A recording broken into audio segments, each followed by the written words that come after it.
This is a 2020 26 SE Twin V,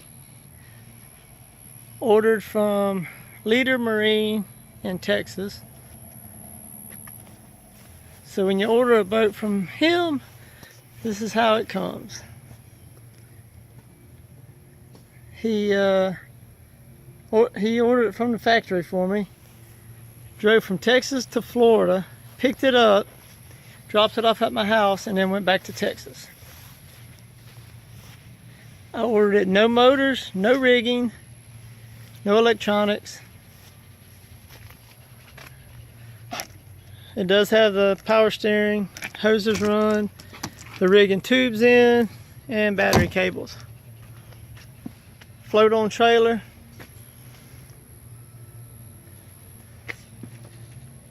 Looks like all LED lights on the trailer. That's nice. I like this on the trailer. It sits in a channel there, so you really can't get it on the trailer crooked.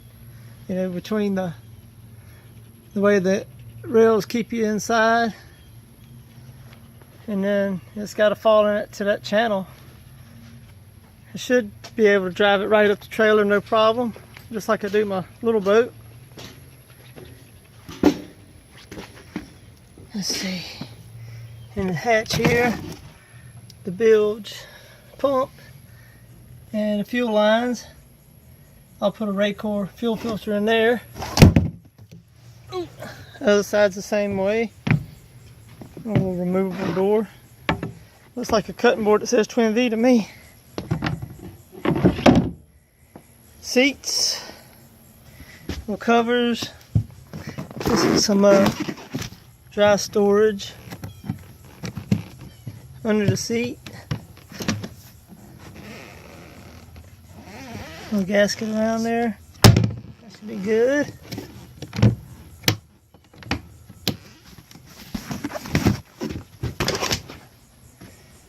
$50-gallon live well. Well, it says 50 gallon. I guess it is. I don't know. I put a plexiglass divider in the middle so I could put shrimp on one side, croakers on the other.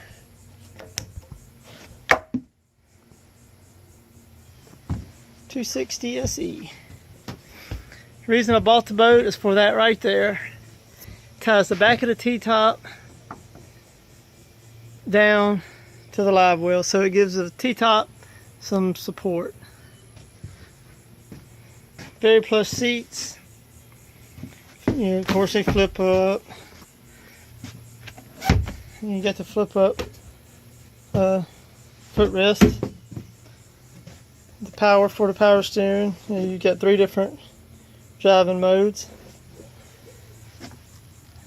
Rocker switches. They all looks like they're lit with a little symbol on them for what they are. Cup holder. This is where the binnacle will go. I'll put the 2 4-inch screens for the motors, 2 12-inch screens for nav and radar. It's got the cell phone box. That's pretty nice. Charging port. It does have a compass, but I don't think many people even know how to use that anymore. It's got a electronics box up here. Inside of it, it's got a fuse panel. It's fed with a number 8. It's also fed from inside. I think it was a 30-amp breaker. So there's all your hots, and then there's a ground bus. It looks like they do use star washers. Yes, I see a star washer. That's good. And it's heat shrink lugs, not just insulated. They're uninsulated with heat shrink. That's nice. The other side, it's got a pull rope in it, so you can pull stuff down to your console. Speaker wires, I would imagine. I'm not sure where to put speakers yet. I think they will go, the way they do it on the STL model, they put them here. Not sure what I'll do yet. Forward, of course, it's got an ice chest for a seat.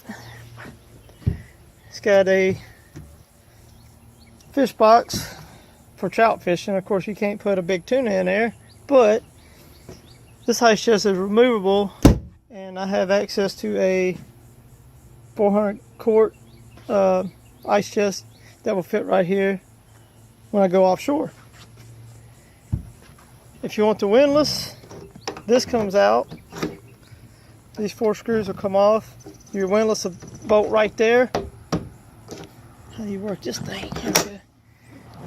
And it'll hang in here and fill the well up with the rope. It's got a cleat to hold the anchor rope and a davit to hold it off your boat. That's pretty nice. 2 storage bins here. That's where I'll keep the cast net, I guess. Not sure what that pipe's for. I guess for rigging, you know, the trolling motor go up here or something. I think the trolling motor will go, I don't know, maybe here, or more likely straight across here. Just barely miss that cleat. Try to get it in between the cleat and the door. Speaker, that's curved. I don't know, maybe up there, not sure yet. In the console, this is where I'll be doing a lot of work. It's got a little strap here to hold the door open. Cushion for the ice chest, that's nice. A head, that's coming out. We're not using a bathroom in my boat.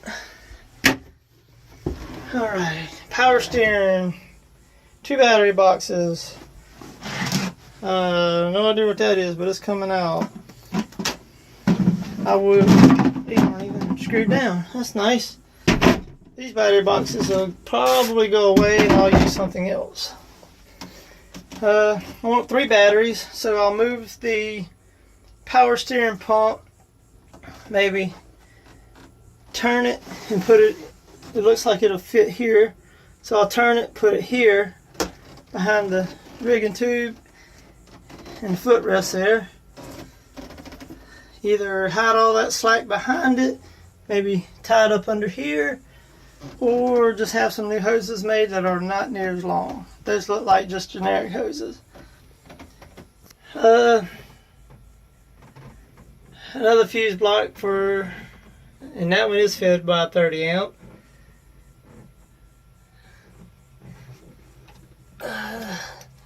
So both of them are fed by a 30. Power comes up here through the 30 into this bus bar. How do you get this open? There we go. Right there. And it goes there, it goes up, it goes into there, and goes to the top. So both top and bottom are fed from a single 30 amp. Number 8 wire. Wires. Look at there. It's not horrible. It looks like they use uninsulated connectors with heat shrink. Here's my hole, access hole for the T-top. That can actually, it can be made a little bigger. That's my rope, my pull rope coming down from the top. That's got to stay there. Apparently, that's where you plug in for the battery charger. That's a nice battery charger. 3 bank. Yeah, one for house, one for port, one for starboard. Alright, I've finished the, I guess, first layer of the build here. Power distribution. So I wish I'd have kept the pile of wires I took out. I took out all the stock stuff they sent the boat with and put in all my own. But you can see I got rid of the the way they routed the wires. I still need to remove their cable ties and fill those holes. But I redid all the wires, and now you see I have labels on everything. Some of my hand wrote because, you know, I didn't have that one. But everything's labeled. My power distribution come out pretty good. I need to take the plastic off everything.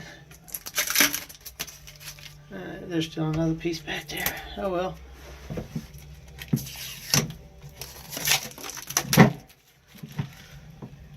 So there's all my grounds.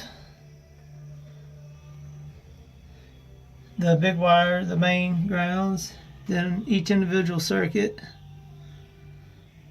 I still have some room left on the bus there for electronics. That's where their grounds will go.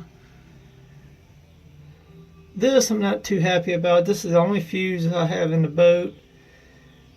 I think I'm going to make a box with push to reset breakers just to get rid of that. That's a 6 circuit. I'm going to go to maybe a 10 circuit push to reset to have a few extras. But you can see I rerouted the wire down this unusable area of the boat. Went around that's for the controls for power steering. Went around that, come down, and everything. That's where I stripped out all my cables to individual conductors to break out for the grounds, and all the individuals. They go through the rigging tube and they go aft. The only stock wires I have left in the boat are these 3. That's pull wires. This one goes to under the bolster, or under the helm seat there, and these go aft to the port side bilge. That's what I'll pull the engine harness in with. Main power distribution comes in and out at the bottom through my switches. And you can see I have no fuses. They're all breakers to control everything. Split lumen stuff going up. Rerouted that wire. That was in the wrong spot. All the hoses, power steering, I ran over in their own bundle, so no wires will be around them. Put the power steering pump in the corner behind the battery charger. And of course that's the rigging going to starboard aft. Ship service is a Group 29 battery, and the port and starboard cranking batteries are Group 24s. Don't have batteries yet, but I'm lugged, labeled. That's just the battery, or the engines and battery charger.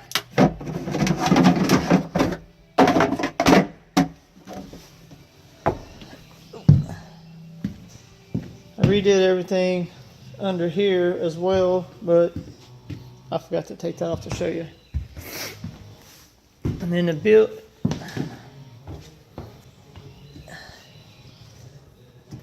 starboard bilge. I did Raycor fuel filters.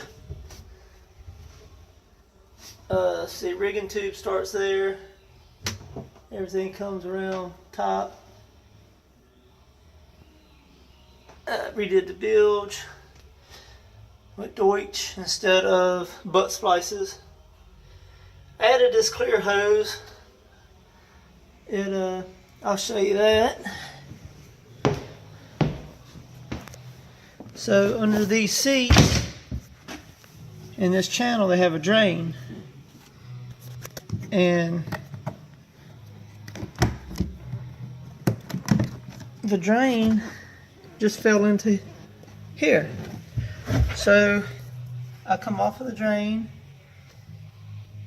and I ran the click bonds at an angle so it has fall, and I just run the hose out, and it'll help keep this storage compartment dry. I believe. And the port bilge, pretty much the same. The only difference is this has a raw water pump in it. So now we can see what I did with the lights. That is the white for the cabin. It lights it up pretty good. And then the red changes over red there. Shut that door. Now I rearranged some of the switches. That would be the two white lights on top. They light up pretty good. And the courtesy lights, I put all of them together.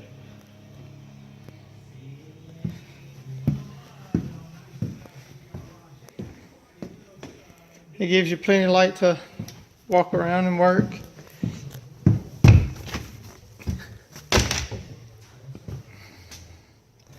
And then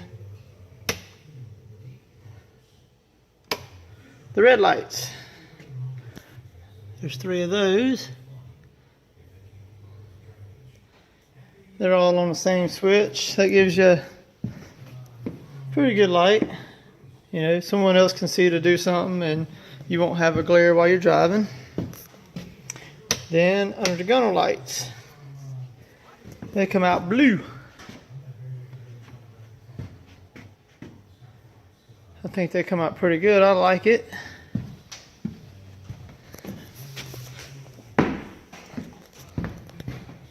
Nice look. So I used real rope light instead of that sticky back tape stuff. And I started here under here. I don't know if you can see it. You see the Deutsch and the LEDs. So it runs under there, all the way down this gunnel. I went through to that bin or compartment. I went through the anchor locker because you know, what if you get a tangle out there in the middle of the night? So the anchor locker is lit. I don't have any anchor rope yet. Goes through this one. Comes under, down this gunnel.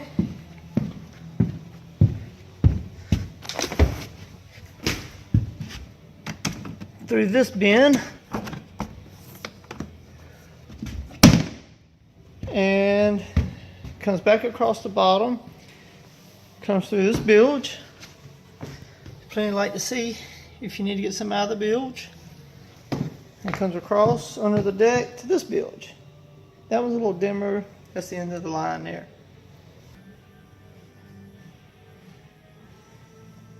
So that was the first layer of work I'm doing. Now the next layer of wires just come in. It will be my rigging.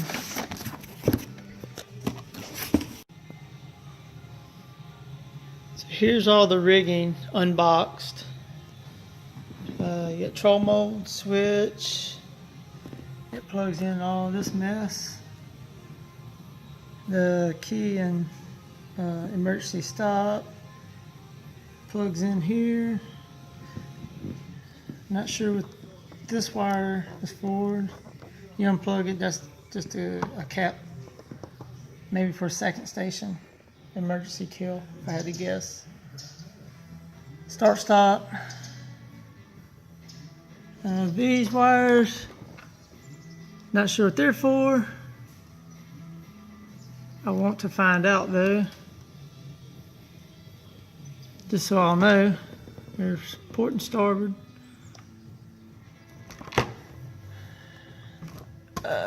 Yeah, 6-pin here. Comes to this, that's relay. NEMA power out to your NEMA bus. 1 and 2, that's fuel tanks. That's your analog in or your your fuel tank sending unit in. So that's the BCM, port and starboard, multifunction displays. Another relay, my binnacle. That's the cap that goes in the counter rotating motor. Spin it backwards. Of course, this goes down to the engines. Alright, I got it all rigged, ready for motors. That's what I've had before. Then the rigging, that goes to the motors. That's all the harness, BCM. Here's the start stop, the binnacle. That's all the connections and any aftermarket connections you want to make. Got all them in the same place. And then up here, I got the key and the pull emergency stop. And I started my CAN bus backbones. That's to the gauges, and that's my power. Then I'll have this one will go to the top for radio and whatever's up there. And these two will go to my screens. That'll be here and here. And the gauges, the 2 gauge clusters there. Ooh.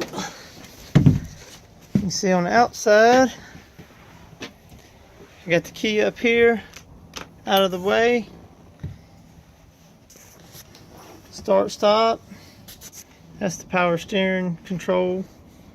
I didn't get to put that in. It was in when I got the boat. Then the 2 gauges.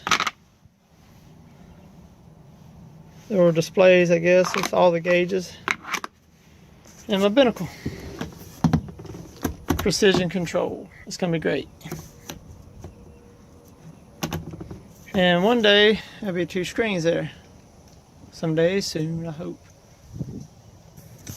So that's where I'm at now. Next step is motors. And I just picked them up. Let's go have a look. 175 Suzuki's.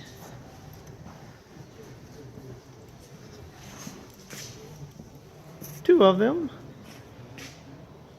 And we're going to hang them from the beam on there and there. Back the boat back in and bolt them up. Let's get to work. Okay, the next problem I have is this. Here's the center line of the boat.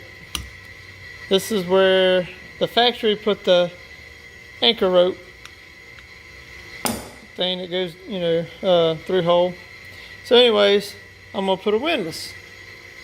And they have this nice twin V piece of, looks like UHMW. It's been milled or cut down where it's purity.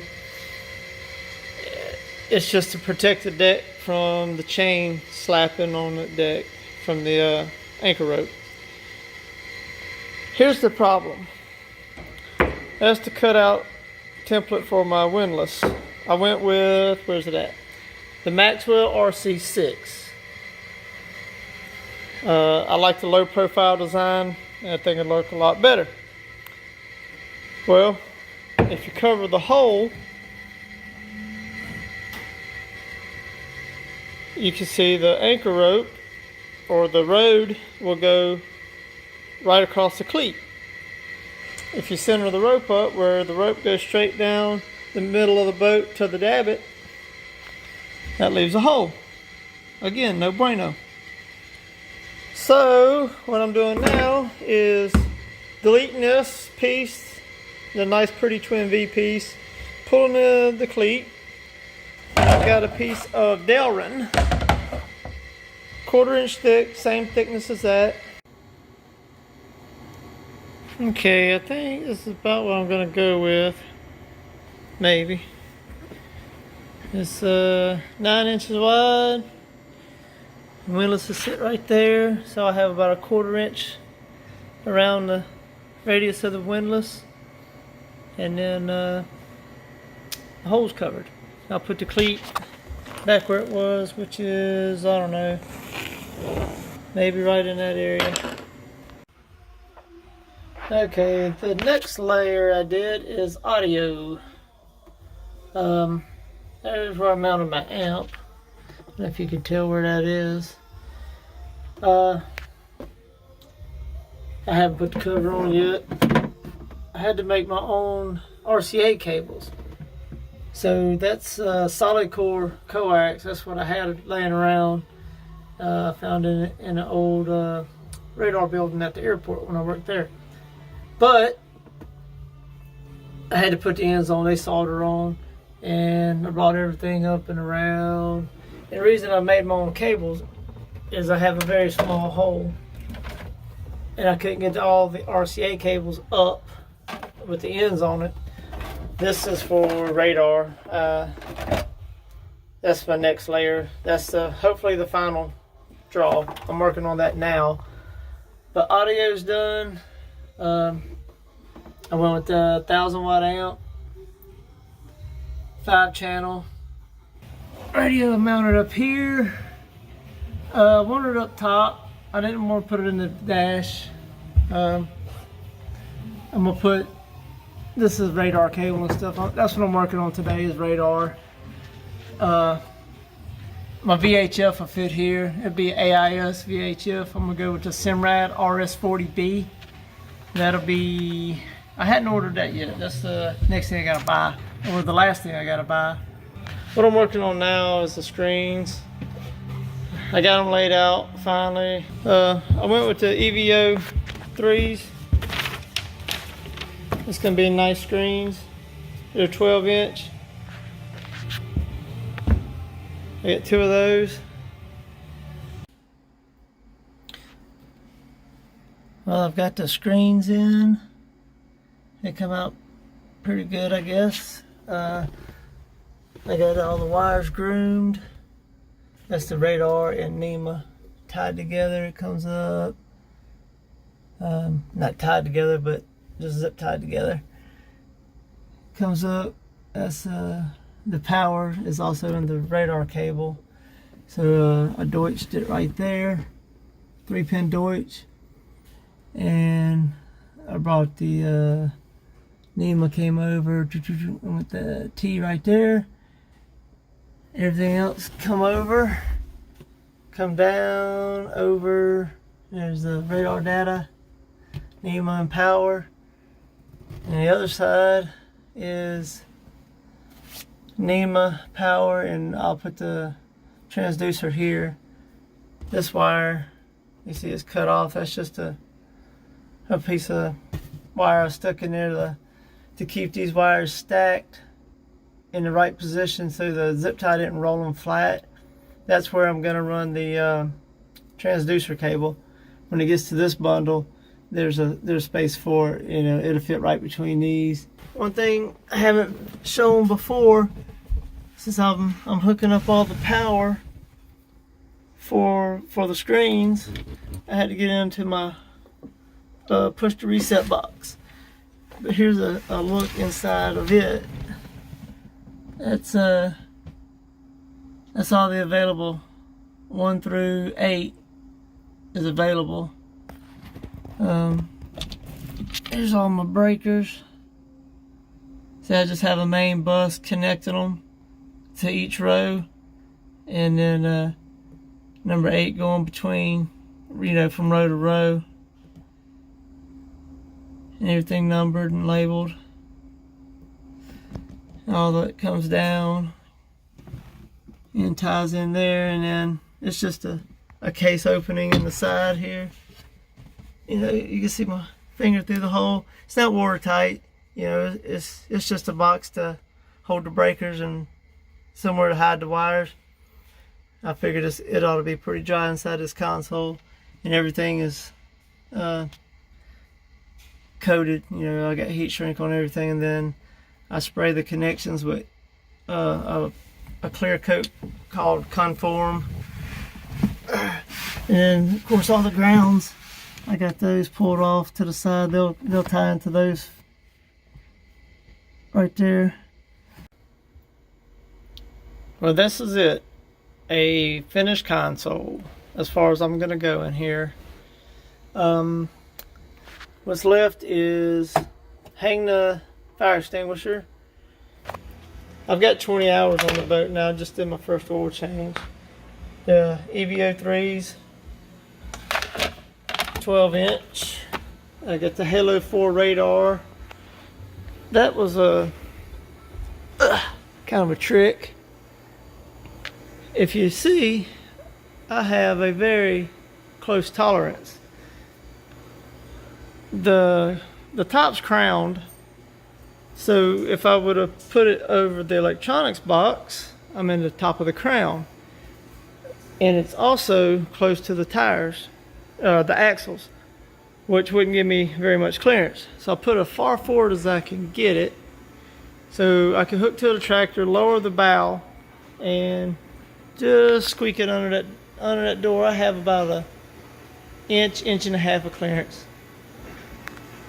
And to mount it there, I just took this light out. I had to open the hole up just a little bit. You can still see the scratches on the back of my hands. There's that one and that one, reaching through that little tight hole to tighten the nuts. It was a pain in the butt, but it's there. I got it where I want it, and I like it. Everything else I think I've already videoed. The windlass is awesome. I love it. 15 foot of chain, 200 foot of rope, 8 plat. It's nice. I like it. It come out good. What else? 6.5. I got 6 JL audio, 6.5. For my transducer, I have a 3-in-1. It drives me crazy when they fall down, so I put a small piece of chain. You can push it up, but as far down as it'll go. To get in the boat, I put a drain plug. It was a 1-inch. It's just like the drain plug, just like that, but it has a 1-inch national pipe thread. And I put the little clamshell over it. The wire goes in, but on the inside of the boat, I have a cable gland, a 1-inch cable gland, because of the size of the connector on the cable is huge. There it is. It's just a PVC or a plastic cable gland with rubber grommet. That tag does say transducer, but it's kind of stuck in a hole. That's where it groomed out, so that's where I left it. I had to buy a 10-foot extension cable to make it all the way to the console. It's not leaking. That is resin. When I drilled through the core, I hot coat and I put a little too much and it ran out. But that's it. That is about all I did on that. Ran it through the rigging tube and groomed it in. What else did I do? I did this strap that Twin V puts on is white. The way Twin V did it, it's very loose. And on the way to fishing the other day, this was beating back and forth, and it finally hit hard enough it popped that snap off. The ladder left and just about came off the back of the boat. It was beaten pretty bad. That screw came out. You can still see some anti-seize that got on the boat. So of course when I got home, I made a new one and I put 2 snaps on it. If you go around here and snap it, it's tight. It'll snap and it's tight, and it can't move and come off. So while I was making straps, I also made one for the door. It was loose. Now this one I made just 1 snap. It's got a little tail on it, so you can You can pull it tight, snap it, and it's tight. It doesn't just flop back and forth. Up here, this is all, you know, this had to come out because when you wash it and water got here, it all just ran down. Drove me crazy. So I took this out, which is a pain in the butt, and 52'd it down. You might be able to see the squeeze out. So it's sealed. It would hold water. So I drilled a hole. It's a 1/4 inch, 3/16 hole. Comes into the inside. The hole, you can kind of see there. It'll run down and run down the side. Won't come down in all my gauges and on my dash. I went back and 52'd the leaning post down and added a support. It's a lot more sturdy. It doesn't move. This also is just put down with a little bit of silicone or putty or something. That I think all I did was put this outer bead of silicone. It's not very strong. Water used to get behind it and into where I keep life jackets or whatever. So as far as I can reach in here, all the way around, all the way to the other side. On the inside, I put a bead of 52 fast, so it wouldn't really run out. It would, you know, puddle up as a bead. Come out great. Everything stays dry. Let me show you the bad I don't like. I don't know what I'm gonna do with yet. I guess I'm gonna email Twin V. The only thing I saw when I first got the boat was this little crack in the gel coat. I don't think it's detrimental. It doesn't look like a big deal. Maybe the gel coat was too thick and it just cracked, you know, heat when it was curing, maybe. I don't know. Also, this crack, I know exactly what happened here. Is when they cut this, they cut a line and they cut a line here and left a corner. Well, anything that flexes with a sharp edge, a hard 90 or a hard bend is going to crack. You're supposed to drill a hole and then cut from the hole out. If you have a radius, it usually doesn't crack. So this, I'm going to have to drill it and just repair that small crack. It's only about 1.5 inches long. No big deal. It's not detrimental. The two up front have me kind of worried. I don't know if you can see. Maybe you can see a few lines or cracks. Little spider webs. And it's only around this cup holder. I didn't notice it until I was putting on the ceramic coat. It's even up here a little bit. A ceramic coated boat with Ceramic Pro. It's the 3-coat 5-year warranty deal. It's pretty good stuff. I love it so far. The one that really got me is this one. This crack starts here and it's about 18 inches all the way to here. It's starting to grow forward a little here. But that crack didn't show up till the first time I filled the ice chest up with ice. And it's pretty heavy, you know. I filled it up. It probably had 70 pounds of ice in it. And hit a few good waves. When I got home, I noticed a crack when I went to clean the boat. You can see a stain there. This floor is tough to clean. I don't care for the finish of it. I wish it was more of a finished gel coat. But really, that's the bad and the ugly part of the boat. That's the only things I don't really care for or like. Other than that, the boat's great. It does everything I want it to do. I'm not very good at driving it in the river or slick water. It sways back and forth, back and forth. I know it's just me. A friend of mine has one just like, well, he has the 24 and his ride's flat. So I know it's me. I'm not used to a cat. If I get in a 2 or 3 foot chop, it sits perfect, drives flat. It's great. That's it. That's my 2020 Twin V.